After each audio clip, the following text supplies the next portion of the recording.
Hey, what's up, family, friends? So I'm gonna be doing a quick video on the American passport process, getting your passport. If you don't already have one, you should work on getting that right away.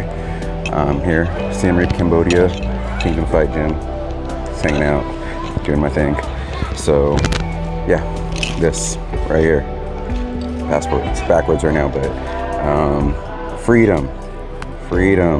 This is freedom to travel and go wherever you want, anywhere in the world. And I never feel more free than when I'm traveling. So I encourage everyone, if you haven't started the process, get that started as soon as possible, because it takes a couple weeks, a few weeks even, sometimes longer. So I'm gonna explain some of the process here coming up right now. Thanks for being here, and welcome, Lone Wolf Chronicles. See you on the other side.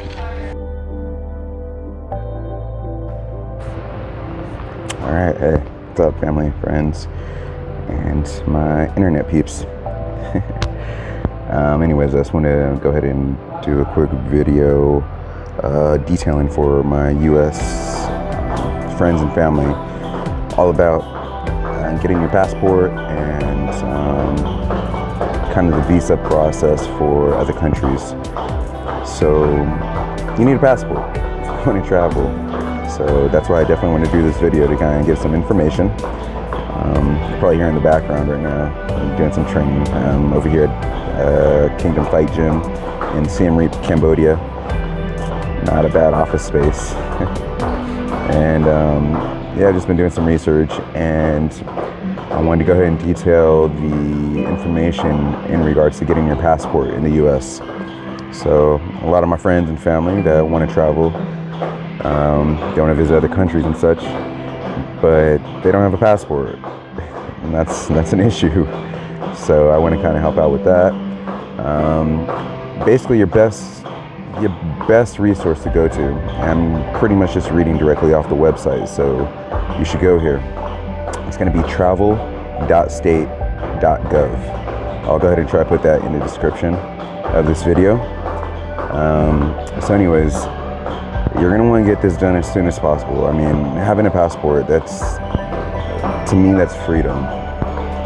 It means you can travel and go anywhere you want in the world, essentially. Well, that allows you.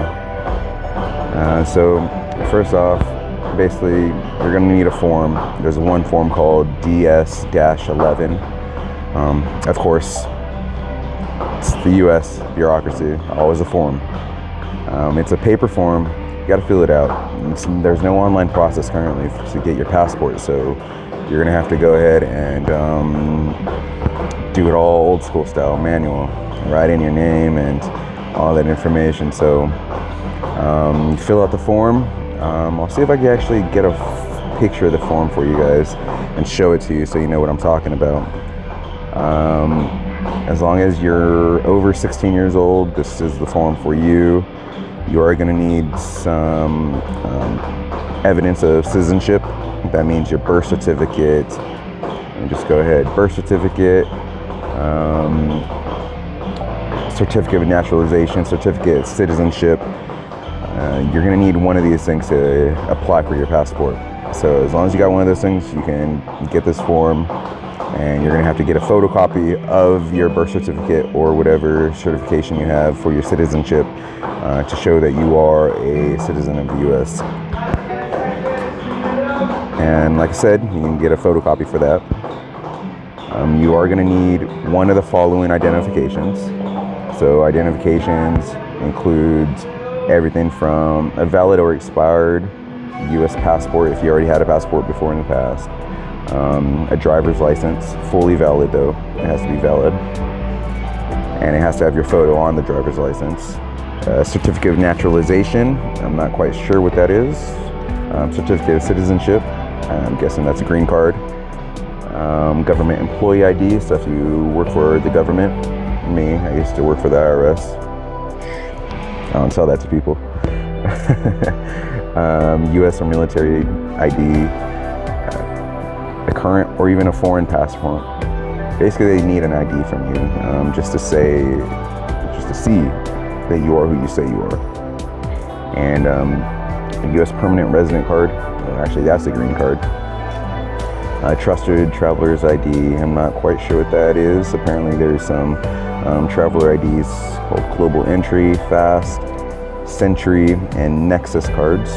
I'm not familiar with those, so I don't expect anybody else to be. And other than that, even a tribal card, if you're a Native American in the US, a tribal card will work as well. Other documents include a learner's permit with photo. I'm guessing that's a driver's learner's permit. A fully valid non-driver ID with photo. Temporary driver's license with photo. There's a little note. It says that you may be asked to present an additional ID when presenting one of these 3 documents. It says you only need one of these 3, but they may ask you for more. So just try to have as much identification as you can. And like I said, this is not an online process. You're actually going to have to go in and file in person. So they'll ask you for this up front. So you want to have all this stuff ready. I actually had to go to the post office and get all this taken care of. Okay. Of course, if you don't want to, I don't know why you wouldn't want to bring your ID, the actual card, but you can bring a photocopy of this stuff. As long as you bring a photocopy, as long as it's legible, on white, standard paper, black and white, single-sided, you're good to go. Special circumstances, that only applies to people who are under 16 years old. So if you want your children to travel, or you're under 16 and want to travel, that's pretty adventurous of you. More power to you. Same rules apply. You're going to have to provide ID and all of that. Also, if you owe over $2,500 in child support, yeah, that might stop you from getting your passport. So, hey, get on your shit, man. I'm sorry, excuse my language. If you owe child support, Jesus, you probably shouldn't be thinking about traveling anyways, but what do I know? Alright, other than that, let's go to the fees. This is what I get asked about most. How much does it cost to get a passport? So, the best thing you can do is just get the passport book.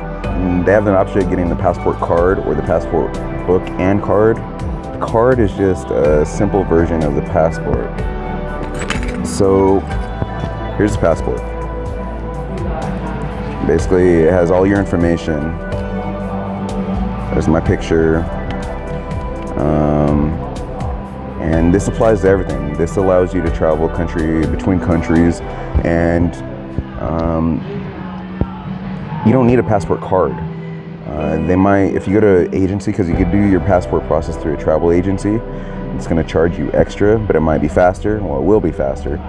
But they're going to try to convince you to do a passport card or the passport book and card. All you need is the passport book. Don't worry about the card. The passport book, this is good for everything. Even if you don't have your ID, saying you're traveling and you want to buy a bottle of liquor or a beer, this passport covers all. So just get the passport book. The passport book itself, the application fee is $110, and then execution or acceptance fee, just another fee, because government bureaucracy, they want to make all the money they can. It's $35 for a total of $145 as of now. That keeps changing and going higher, so the sooner the better. And yeah, so I encourage everyone, go do it as soon as you can. Having a passport book this is freedom right here. I can't stress that enough. Freedom. All right.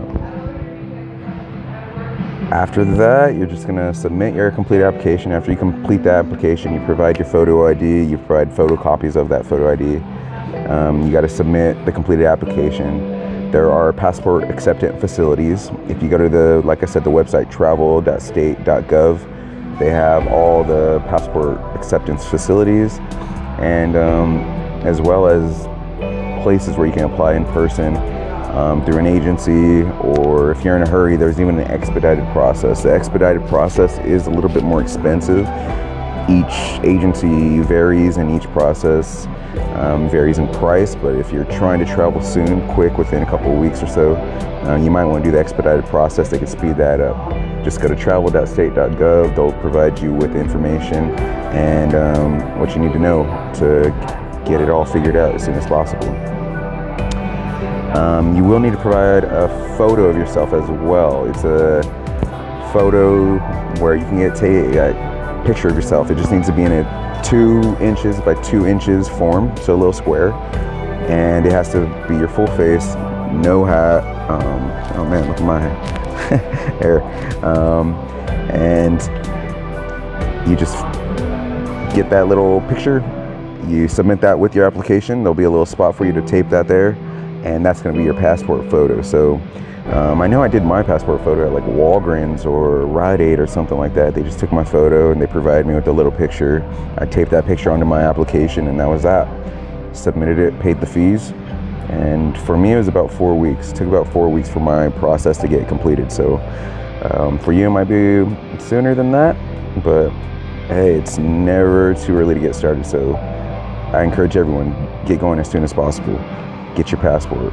Even if you're not planning on travel in the next, I don't know, year, 2, 3 years, they're good for, 15 years now? Passports, I should see. Let me check mine here.